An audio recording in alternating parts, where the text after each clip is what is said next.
el dueño de la agenda nos cambió la agenda a mi esposo y a mí. Yo iba a dar la clase esta mañana, él iba a predicar y bueno, el Señor nos hizo un cambio en la agenda. Quiero comenzar precisamente con lo que estábamos haciendo, ¿cierto? Y es que hay momentos en la vida que todo puede cambiar en un momento. Ya lo experimentamos. En segundos, en minutos, todo, absolutamente todo puede cambiar. Un día tú puedes tener un trabajo y al otro día decirte, ya no más. O sea, ha sido muy lindo, pero hasta aquí te llegó con tu contrato de trabajo. Un día tú puedes tener salud y al otro día puede aparecer un diagnóstico de una enfermedad. Hoy un día tú estás con tu familia unida y después algo se puede desbaratar y un matrimonio dañarse. Y puedes estar sirviéndole incluso a Dios y todo cambiar en segundos y en minutos. Y creo que incluso lo que experimentamos la semana pasada es que un día puede llegar una catástrofe y llevarse todo, como lo pasó este 11 de agosto para muchas personas. Y es que definitivamente la crisis llega sin pedir permiso. Nunca la crisis nos avisa, nunca nos dice va a pasar esto, sino que llega sin pedir permiso. Y cuando la crisis llega a nuestra vida de una u otra manera, comenzamos a hacernos muchas preguntas. Hay preguntas que le hacemos a Dios, pero ¿por qué me está pasando esto a mí? Porque yo estoy viviendo esto. ¿Dónde estás tú? ¿Hasta cuándo, Señor? ¿Dónde está Dios en todas esas circunstancias? ¿Será que Dios se olvidó de mí? ¿Será que Dios se olvidó de aquellos que están sufriendo? O hay personas que comienzan a preguntarse, ¿qué hice mal? ¿Qué he hecho mal? Y incluso ahora que estamos viendo el sufrimiento de muchas personas, tú puedes estarte preguntando y cuestionando a Dios porque hay tanto sufrimiento en la humanidad. Y creo que la Biblia es muy clara cuando nos habla de que en este mundo tendremos aflicciones, es decir, tendremos situaciones, habrán sufrimientos. Nunca la Biblia nos ha dicho que nosotros seremos exentos de enfermedades, de muertes, de catástrofes, sino que es algo que va a suceder mientras que estamos en este plano terrenal. Y entonces yo me preguntaba, ¿qué es lo que el Señor más quiere en este tiempo? ¿Qué hacer? Y yo creo que toda esta semana nuestra mente ha pensado, para algunos ha sido sobrepensar, de pronto algunos se han hecho esas preguntas a Dios, otros quizás no, simplemente están viviendo el día a día o han estado con ansiedad, con preocupación. Pero hay algo que me gusta o que más bien bueno, dice la palabra, pero me lo hablaba el Señor el domingo en la noche, antes de que aconteciera esta situación del terremoto. Y creo que algunos, no sé si se los he comentado o por ahí lo puse, y como el Señor el domingo aproximadamente a las 10 de la noche me comienza a inquietar como un deseo muy fuerte de que tenía que ponerme a orar. Entonces, en vez de seguir durmiendo, estaba ya acostada, tuve que salir de mi habitación y tuve que bajar al primer piso y ponerme a orar y ponerme a leer la palabra. Y el Señor me daba una palabra. Yo recuerdo que esa noche yo estuve ahí en la presencia de Dios aproximadamente como hasta la 1 de la mañana. Y no voy a decir que es algo habitual, no es que yo de la pastora todos los días está hasta la 1 de la mañana, no. Pero esa noche había algo en mi espíritu que me tenía muy inquieto. De hecho, cuando yo salí, mi esposo me dice, ¿qué vas a hacer? Yo le dije, amor, necesito orar, estoy muy inquieto. Y el Señor me entregaba una palabra y yo le decía, Señor, ¿tú qué me quieres decir con esta palabra? Yo la entiendo, pero ¿tú qué quieres que yo haga? ¿Qué es la directriz que tú me estás entregando? Y me hablaba algunas cosas a nivel personal que pues no tiene ocasión acá, pero sí quiero compartirle la palabra que el Señor me entregaba ese día. Y está en Filipenses 3, versículo 8, y dice, voy a leerla hasta el 10.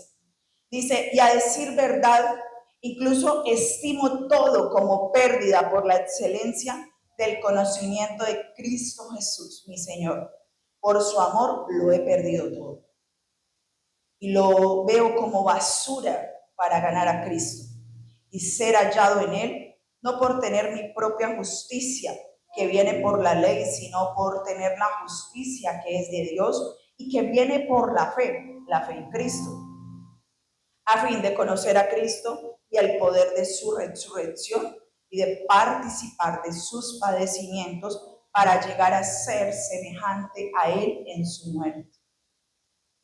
Palabras fuertes que estaba diciendo el apóstol Pablo, uno de los apóstoles que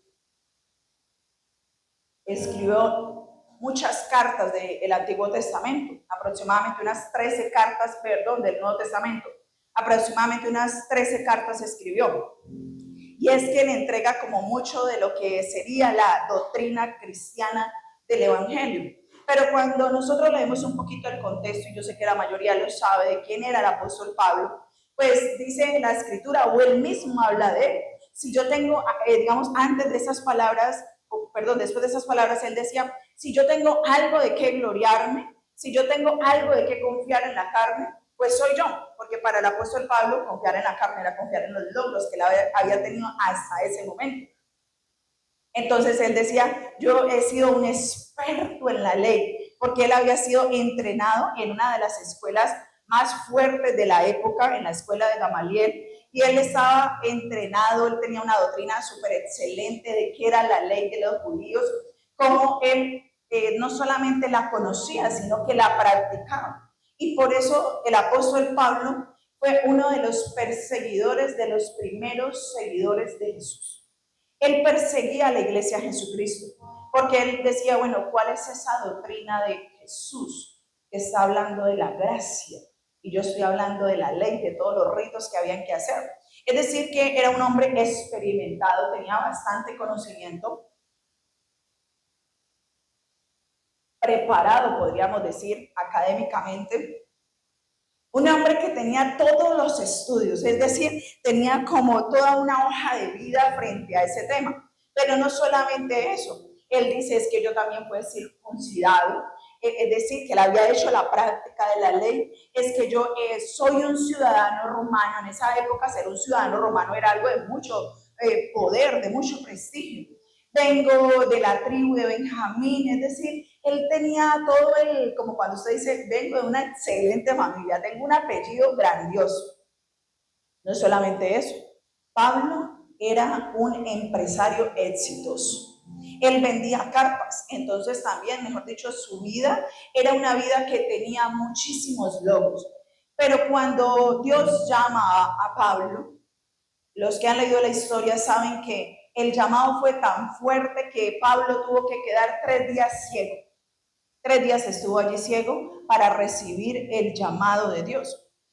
Y entonces yo veo como Pablo dice, ok, este soy yo, esos son mis logros, yo tengo como mucho que decir en mi carne, estos han sido mis propios esfuerzos humanos. Pero llega ese momento de Pablo donde él rinde su vida a Jesucristo, y aquí es donde dice estas palabras que yo les acabo de mencionar. Y dice, yo lo tengo todo esto como pérdida, como por basura, con tal de ganar a Cristo. Entonces, cuando yo leía esto, yo entendía que el apóstol Pablo estaba entendiendo cuál era su gran meta en la vida. Él estaba entendiendo que había tenido metas equivocadas en la vida. Él había puesto metas del conocimiento, de prepararse, de ser exitoso en muchas áreas. Él incluso creía que de parte de Dios él estaba persiguiendo a la iglesia de Jesucristo, porque él creía que ese era el deber ser de él. Y entonces nos encontramos con un Pablo que dice definitivamente estaba muy equivocado. Tenía metas que no eran las que debían de ser. Entonces yo ahí le puse el título al mensaje de esta mañana, que se llama Prosigo a la meta. Prosigo a la meta, pero no queda allí. Prosigo a la meta, volver a él. Prosigo a la meta, volver a él.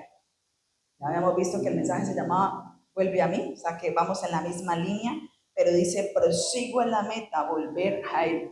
Entonces yo veo a un apóstol Pablo que entendió que su meta mayor era volver a Jesucristo, que entendió que había perseguido tantas cosas, pero que nada de lo que él había perseguido de verdad le servía para su vida. Y yo no sé cuántos de nosotros pudimos pensar algo como lo que pensó el apóstol Pablo la semana pasada. De pronto nosotros no somos, digamos, damnificados directos de la situación, pero sí hemos visto muchas personas sufriendo y en dolor con muchas pérdidas. Y entonces veo que he visto todos estos días muchas metas que la gente tenía. Vi la meta de una persona, una pareja, que hoy era su boda, yo creo que muchos lo han visto. Ellos hoy se iban a casar y ese matrimonio no se pudo cumplir. También había una familia que el domingo en la noche estaba de fiesta, estaba celebrando, estaban riéndose, estaban bailando, estaban jugando. Una familia de 6 personas aproximadamente, pero al otro día solo una de ellas ha sobrevivido. Es decir, tenían, ¿cierto?, metas construidas como familia. De hecho, han aparecido en las redes sociales palabras que ha dicho ella, y es: yo no sé vivir sin mis hermanas ni sin mis papás. Me imagino yo cuántas metas habían construido como familia.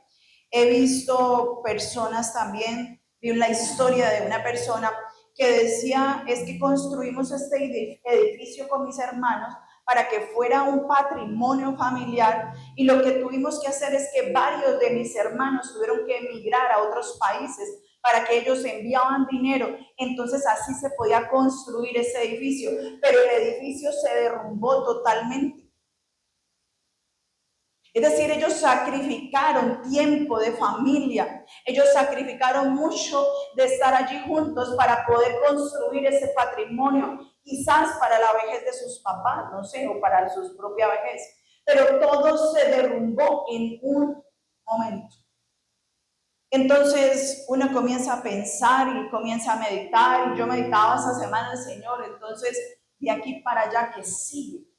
Porque seguimos escuchando noticias. Sigue gente diciendo: es posible que haya un terremoto mayor, y uno como que cierra esa noticia, ¿no? Reprendo en el nombre de Jesús, no quiero nada de eso. Pero definitivamente la Biblia nos habla de todo esto. Nos habla que en los últimos tiempos van a haber terremotos, van a haber catástrofes, que el corazón de las personas se va a enfriar, que se van a levantar falsos profetas, falsos maestros. O sea, usted no necesita ni siquiera ir a ver las noticias de semana, usted necesita abrir las noticias de la palabra de Dios, que nos dice exactamente qué es lo que está pasando en ese tiempo. Entonces yo creo que esta mañana es una mañana donde el Señor nos comienza a hablar o nos recuerda el poder organizar las prioridades o las metas según los designios de Él. Y es que en muchas ocasiones nuestras metas y nuestras prioridades están totalmente invertidas. Pero el apóstol Pablo nos recuerda ahí en el mismo capítulo, más adelante en los versículos 13 y 14, dice: hermanos, yo mismo no pretendo haberlo alcanzado ya, pero una cosa sí hago: me olvido ciertamente de lo que ha quedado atrás, me extiendo hacia lo que está adelante, prosigo a la meta, el premio del supremo llamamiento de Dios en Cristo Jesús. Amén. Pablo estaba diciendo eso.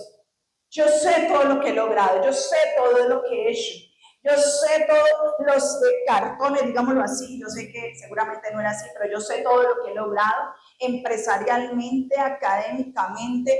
Yo sé lo que he logrado en mi mentalidad, de muchas cosas, pero todo eso yo lo voy a dejar atrás, porque comienza el apóstol Pablo a tomar una determinación en su vida que lo cambiaría todo.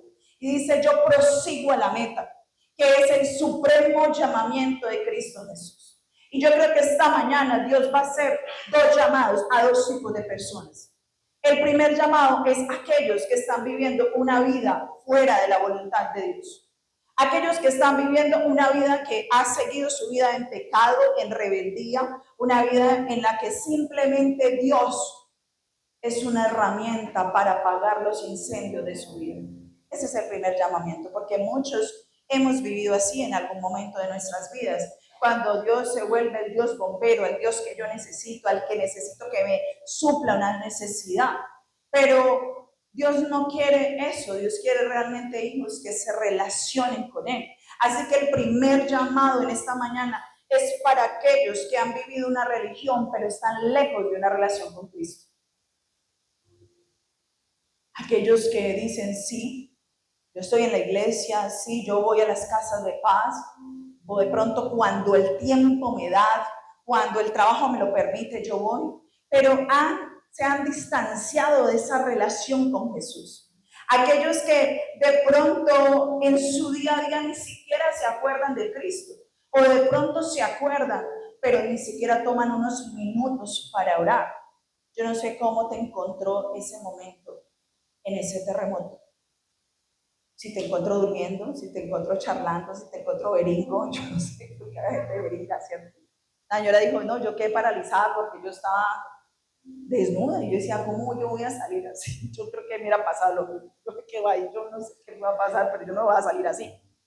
De hecho, yo estaba en pijama y me puse un saco muy decente. Saco encima porque yo no soy capaz de salir así. Entonces, ¿cómo nos cogió en ese momento? ¿Cómo te va a coger Cristo en el momento que llegue tu hora? Porque a todos nos va a llegar la hora. De pronto a unos antes, otros después, pero a todos nos va a llegar el momento donde Cristo nos llame y Él nos va a llamar a su presencia. ¿Cómo nos va a encontrar? ¿En dónde nos va a encontrar? ¿Qué vamos a estar haciendo? ¿Estaremos viviendo para Él o estaremos viviendo para nosotros mismos? Yo veía mucha gente también diciendo en esos minutos que ellos pensaban que iban a morir, que muchos decían, es que en ese momento yo me arrepentí, yo le pedí perdón a Dios por haber vivido una vida así. Muchos dijeron eso. La mayoría de los videos que hemos visto, la gente clamaba a Dios. La gente, ahí no importaba la religión, no importaba si era cristiano, si era católico, si era budista, si era de la nueva era, todo el mundo nombraba a Dios. Porque en los momentos de crisis y en los momentos más angustiosos de nuestra vida, Dios siempre será nuestro sustento. Amén. Por eso Él tiene que ser nuestra meta suprema. Por encima de cualquier otra meta que tengas, la fe en Cristo Jesús debe ser algo en lo cual nos tenemos que aferrar. Por eso esa alabanza de hoy era tan precisa, yo sé que la cantábamos con mucho entendimiento.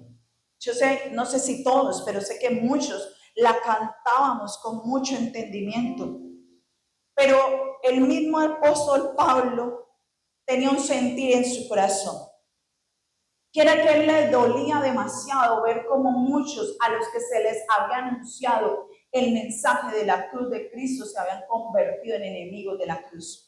Y él lo dice más adelante en el versículo 18 al 20.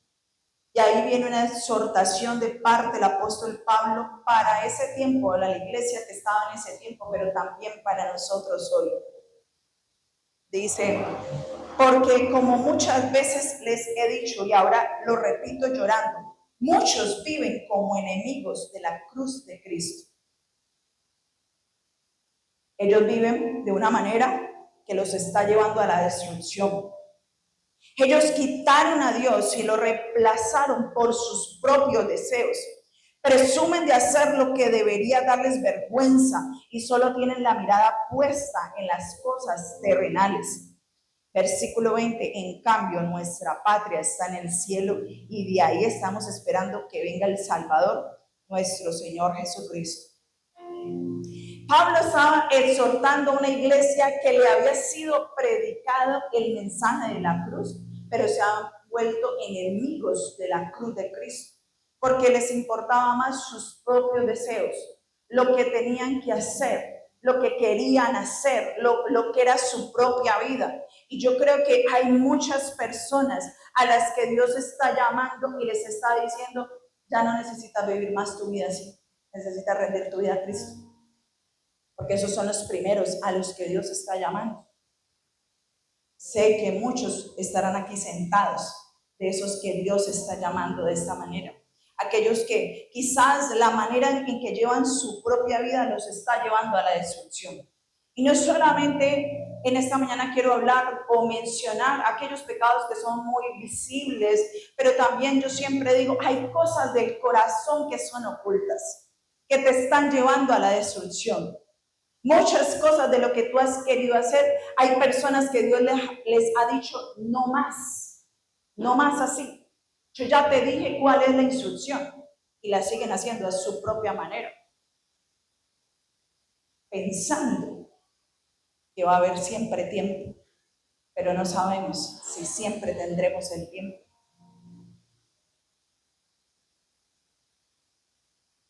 Aquí Pablo también estaba diciendo, nuestra patria, nuestra ciudadanía es del cielo. Entendía, estas palabras del apóstol Pablo eran muy tremendas porque él sabía que era ser un ciudadano romano. Él sabía los privilegios que tenía por ser ciudadano romano.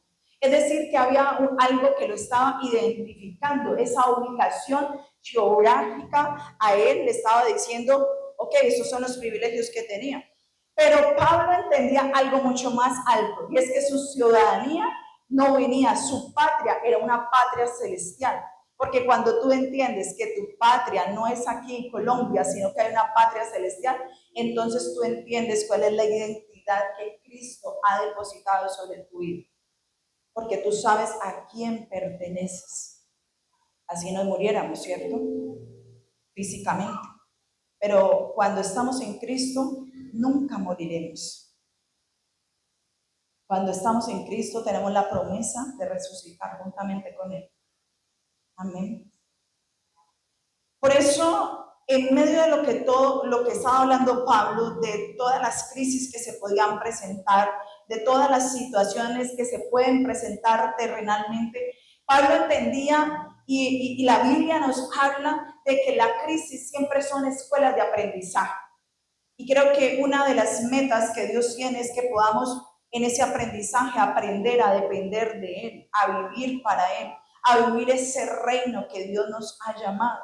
Así que este es un llamado para esas personas, pero también hay un llamado en esta mañana para personas que ya están viviendo en la fe, para las personas que le han dicho al Señor que sí, para las personas que incluso ya están sirviendo al Señor, pero que quizás hay muchas cosas que no están siendo rendidas a Él y Él no está siendo la meta suprema. Hay un llamamiento celestial que Dios está haciendo, porque Dios necesita hijos que no solamente vayan y les sirvan dentro de 4 paredes, sino que salgan a predicar el evangelio de Cristo. Porque Dios necesita hijos que sean capaces de decir, mi meta suprema eres tú. No son mis cosas, no es lo que yo voy a hacer, no son los terrenos, no son los bienes, que está bien, ¿sí? Vuelvo y digo, nunca estoy en contra de eso, pero que entienden que hay un llamamiento superior, un llamamiento supremo, y que usted le puede decir al Señor en esta mañana, yo no quiero seguir pensando más en mí, sino que yo quiero servir a Cristo. Y esto cobra mucho sentido, porque la iglesia de Jesucristo, de la única manera que va a despertar es a través del sufrimiento de la humanidad. Cuando en épocas antiguas, cuando el evangelio se dispersó y se fue a cada lugar, fue cuando comenzó la persecución de los cristianos. Allí tuvieron que, cierto, coger el uno para un lado, para el otro, y comenzaron a predicar de Cristo. Y gloria a Dios, nosotros acá en Latinoamérica no tenemos esa situación, pero a veces el perseguimiento a los cristianos tiene que venir a través del sufrimiento, para que podamos salir de las 4 paredes, para que podamos ser movilizados a servirle al Señor, para que dejemos de pensar en nuestra propia vida, porque hay gente que Dios, aquí todos, Dios les ha dado dones y talentos, y el Señor les está llamando a servirle, pero muchos dicen, no, es que mi propia vida, es que yo me canso, es que eso es muy duro, eso que sean los líderes y los pastores, pero yo necesito estar en mi trabajo, yo necesito construir mi empresa, pero eso que tú estás cuidando tanto se puede baratar en un segundo. Este fin de semana, esta iglesia salió en una misión. Yo les decía a ellos, me alistan el video, por favor. En un viaje misionero. Varios me decían, pastora, que la ayuda social. Yo le dije, no, eso fue un viaje misionero.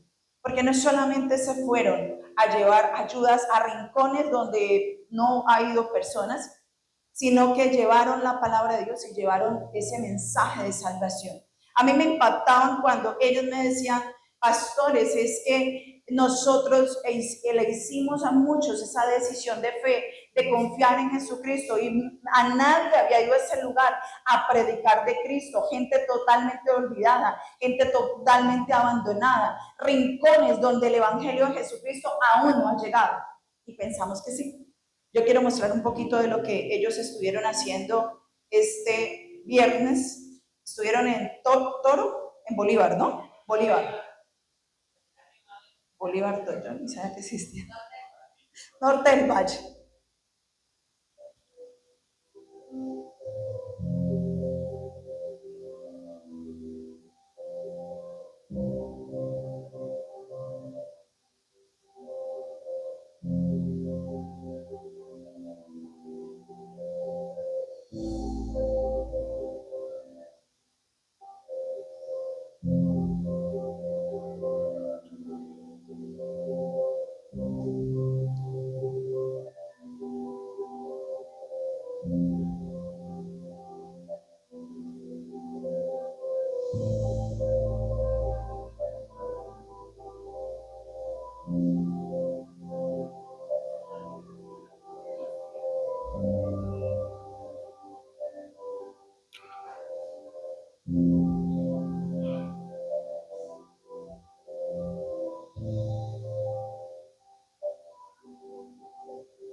Gloria a Dios.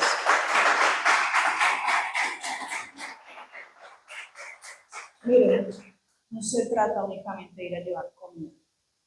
La palabra de Dios dice que el reino de los cielos no se trata únicamente de comida y de bebida, sino de gozo, paz y justicia.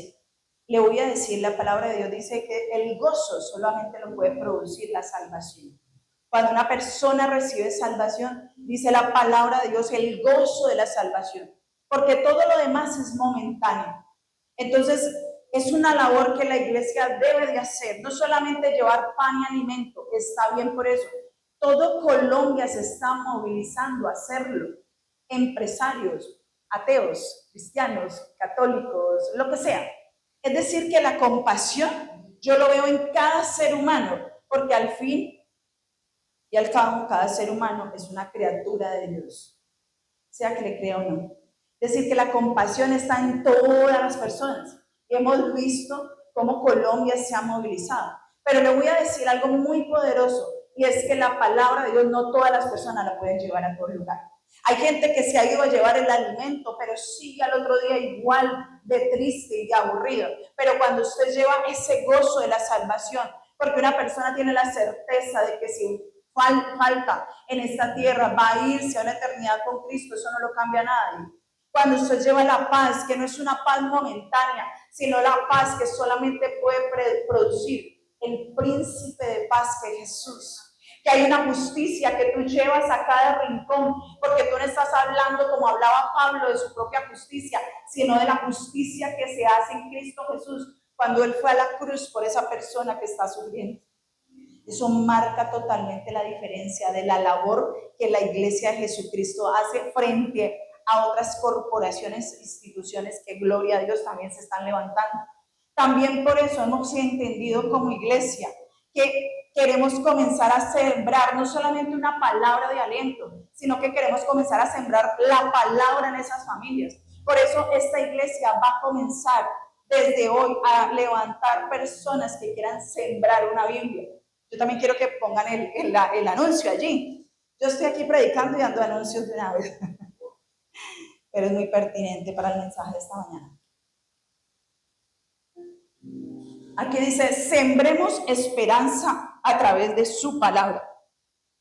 Esta semana el Señor me daba esta palabra que está en Mateo 24:35. El cielo y la tierra pasarán, mas su palabra no pasará.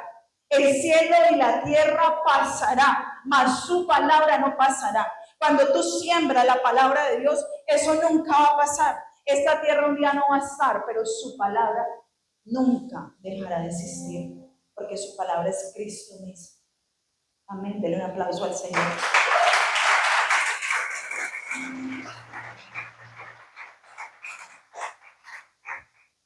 Una iglesia que no predique a Cristo, que no predique la cruz, sino que esté predicando empoderamiento, es una iglesia muerta.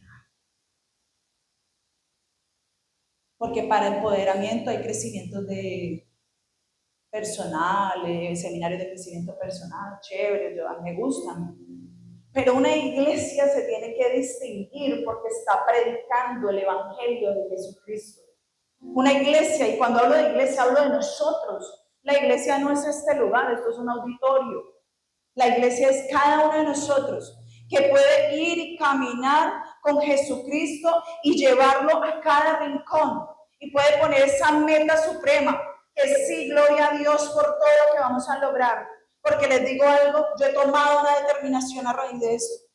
Yo decía, Señor, ¿y ahora qué hago? Me quedo paralizada, solo predico, ¿qué hago? Y he tomado una determinación de vivir mis días como si yo fuera a durar 100 años. Es decir, vivir el reino de Dios. ¿Qué tiene que ver? Con vivir una vida rendida a Dios, pero que usted también vive en prosperidad, que usted vive en bendición, que sus empresas tienen que dar fruto, porque usted tiene que mostrar que Jesucristo está en su vida. El fruto en su vida se tiene que notar en todo sentido, en la paz, en la bendición, en las conversaciones, en las acciones, en la diligencia, en la excelencia. Todo eso es el reino de Jesucristo. Y yo dije, Señor, yo me quiero determinar a vivir como si fuera a vivir 100 años, que es posible porque mi familia son muy longevos y esas tías mías, yo de viejita, ¿cómo sigue mi tía? No, súper bien. Llamo a mi mamá, 87 años, mamá, ¿cómo estás? Súper bien. Mami, ¿cómo viviste de lo del terremoto? Ah, no, yo entregada a Dios me quedé sentada en mi cama. Yo entregada a Dios. Mi familia dura mucho. Digo, bueno, es posible que yo también. Yo quiero vivir mis días como si fuera a vivir 100 años, pero también como si fuera a morir mañana. Es decir, estando preparada espiritualmente, no aferrada a lo terrenal, no aferrada a esta vida. Claro que así como el apóstol Pablo, también dijo que es mejor, decía el apóstol Pablo, ¿será que es mejor morir porque me voy con Cristo? Yo digo, la gente que partió de esa tierra está en la presencia de Dios, en este momento está en gozo, tu familia, Lorena, está en gozo, en este momento. Confiamos que ellos han rendido su vida a Dios antes de partir, y yo digo, el que parte de esta tierra está en gozo. Pero el mismo apóstol Pablo decía, pero por el bien de ustedes, le decía a la iglesia, me conviene seguir aquí, porque tengo un propósito que cumplir. Y miren, le voy a decir algo, esto podría ser otro mensaje, pero solo voy a abrir un paréntesis. El propósito no es construir nuestra propia vida, ni no sé, quiero hacer todo esto. El propósito es Cristo. Ese es el propósito más grande que tú y yo tenemos. Entonces todo lo demás se convierte en una añadidura. Y yo creo también que Dios va a despertar una iglesia, así como el apóstol Pablo lo hablaba y decía, es que yo no predico solamente con palabras humanas, sino con el poder de Dios, porque el evangelio es poder de Dios para sanar, para liberar, para hacer milagros. Yo creo que a partir de este tiempo se va a levantar una iglesia tan avivada para predicar de Cristo, donde creen que la meta es Él, pero los milagros también van a comenzar a suceder. Los milagros en tu casa, los milagros en tu familia, la restauración que has tenido por años, por ese matrimonio que está agonizando, pero quizás tú te has enfocado en una religión o te has enfocado en los problemas que tiene tu hogar y tu casa, o te has enfocado en lo mal que hace las cosas tu esposo o tu esposa. Pero cuando tú comienzas a poner a Cristo en el centro, cuando Él comienza a ser la meta suprema, entonces todo se revoluciona en nuestra vida. Amén. Yo creo que milagros van a comenzar a suceder. Yo creo que viene un despertar de su evangelio y nos estamos preparando para el siguiente impacto que va a ser esta iglesia, porque no vamos a ir a llevar solo comida, no vamos a ir a llevar solamente el mensaje de salvación, sino que vamos a dejar la palabra en cada hogar que vamos a ir a tocar. La Biblia va a quedar en cada lugar y vamos a orar por enfermos y los enfermos se van a sanar en el nombre de Jesús. Y vamos a orar por familias que están divididas y Dios va a traer paz y restauración sobre esas familias. Pero amada iglesia, tú primero lo tienes que vivir para poder llevar a otro lugar lo que Dios ha depositado en ti, lo que Dios te ha dado a ti, lo que Él te está entregando a ti, tú se lo vas a poder entregar a otros, como lo hizo la iglesia primitiva. Amén. Póngase de pie. Vamos a orar en esta mañana. Vamos a decirle al Señor que queremos proseguir a esa meta, que es Él, que es volver a Él. Padre, yo oro en esta mañana, Señor, por tu iglesia. La mayor meta que podemos tener es conocer a Jesucristo. Eso decía el apóstol Pablo: yo quiero conocerte, Jesucristo. Yo quiero conocerte a ti. Muchas veces pensamos que conocemos a Jesús y a veces estamos engañados. Pero cuando tú conoces de verdad a Jesús, tú sabes que estás parada en la tiemble. Padre, yo pongo delante tuyo, Señor, cada vida. Yo te pido, Espíritu de Dios, yo te pido, Espíritu Santo, que seas esta mañana quitando todo temor, porque ha habido un temor que ha llegado no solamente al mundo, sino también a tu iglesia. Espíritu Santo, hoy ponemos delante tuyo todo el temor, Jesucristo. Tú mismo dices en tu palabra que el amor, Señor, perfecto tuyo echa fuera todo temor. Echamos fuera todo miedo, Señor, todo miedo a circunstancias adversas. Echamos fuera, Señor, todo miedo a lo que pueda suceder mañana. Señor, confiamos en ti. Seguimos teniendo plena confianza en ti. Aún, Señor, cuando pasan situaciones, aún cuando pasan cosas, nuestra confianza está en ti, Señor. Dígale, Señor, tú eres ese amado mío. Tú eres, Señor, al que yo puedo poner toda mi confianza. Yo quiero que usted medite en las metas que usted ha tenido hasta ahora.